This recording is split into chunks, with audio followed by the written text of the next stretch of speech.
Why do so many movies and shows today look fantastic but feel completely forgettable?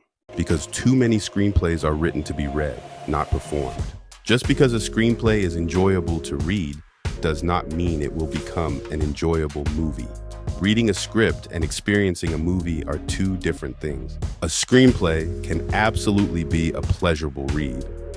But once pleasing the reader becomes the priority, the screenplay's real purpose starts slipping into the background, and the show or movie may look great, but it lacks that magical element to make it memorable, an increasing hallmark of today's shows and movies. What went wrong? In past decades, a script reader wasn't just a person who could read. The talented ones were visionaries who could see a movie while reading a dry, highly technical document. Today, script readers and other industry types are often less visionary and more dependent on literary writing than in previous decades. They need more things spelled out and spoon-fed to them in the way you often find in prose. They also increasingly demand that the experience of reading the script always be enjoyable, even though script reading can be a difficult job that, like many other jobs, may be inherently unenjoyable at times. As a result, screenwriters have shifted their writing style towards spoon-feeding and jumping through hoops to include more on-the-nose prose designed to keep the reader entertained. The screenplay becomes less about helping artists construct a great movie and more about making sure one solitary reader has a pleasant afternoon. On average, I believe this has contributed to a decline in the quality of movies and television compared with past decades, when screenplays were written more as dramatic blueprints for making a good show or movie. There will always be exceptions. Some writers naturally use prose beautifully in screenplays, and again, there is nothing wrong with a script being enjoyable to read.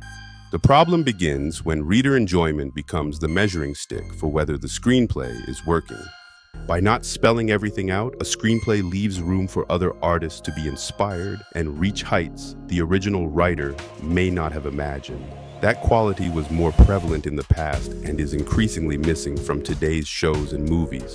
Screenplays are losing their purpose as documents meant to inspire actors, directors, cinematographers, designers, editors, composers, and other craftspeople.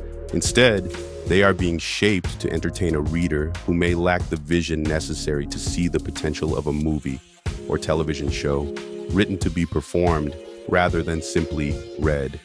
When there is an overemphasis on pleasing the reader, the logic begins to break down. Why not just write the entire story in prose? What is the point of using a purpose-built dramatic format if readers no longer possess the vision necessary to translate that format into a movie experience in their minds? Some people argue that the early version of a script is only a reading draft. Its job is to entertain the reader, get selected, and move the project forward.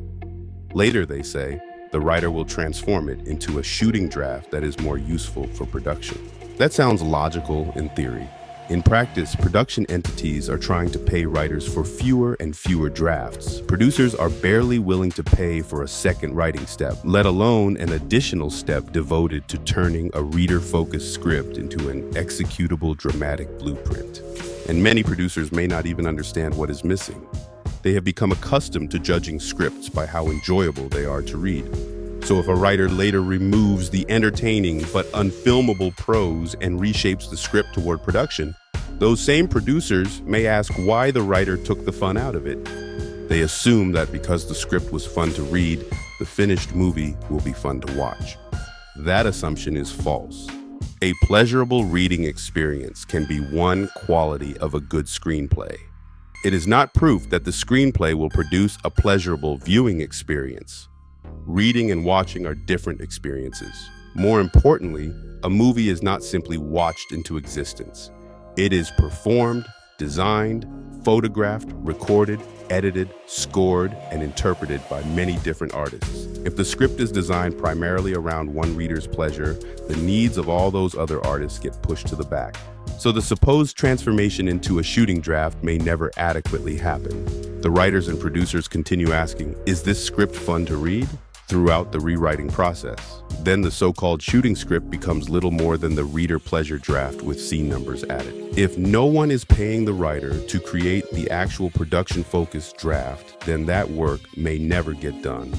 The belief that the shooting draft will eventually become less focused on reading pleasure and more focused on constructing the movie is often a fallacy working writers tell themselves and others so they can keep functioning inside the system and keep the checks rolling in.